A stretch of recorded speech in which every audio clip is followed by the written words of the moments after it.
Eguerdion guztioi eta ongi etorriak Zelaia Aristiko pasoko erakusketa gela hontara, ez? Gaur gerturatu gera datorren Santa Isabel jaiak direla eta programaren azaleko portadaren sari banaketa entregatzeko edo emateko asmoz, ez? Eta irabazlea norden aurkezteko asmoz.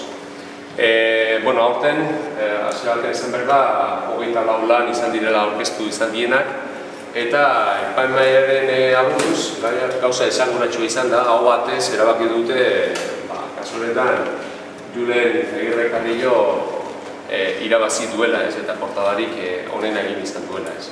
Eta bertan badago, hemen interpretatzen den bezala, errintziko dantzari bat, ez dakit dantzaria kapitaina, izango zen momentu hortan, bertan bai badaukagula, esan gara dago, eta Julenek esan ditela, bertako eskuaren jabea hemen dagoela.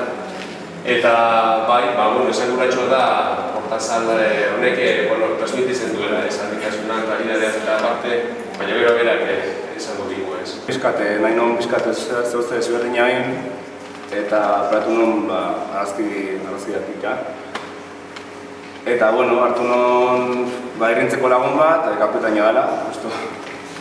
Eta, esan nion, jantuz dituz mesedez dantzarez, eta, haber ze aldeatzen da, no?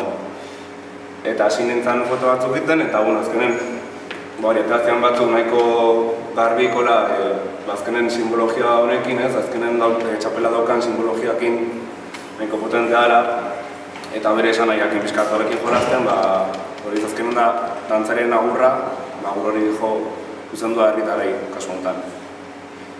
Eta, hori da. En este la parte del artista, aparte la del ejecutor, la de la pose.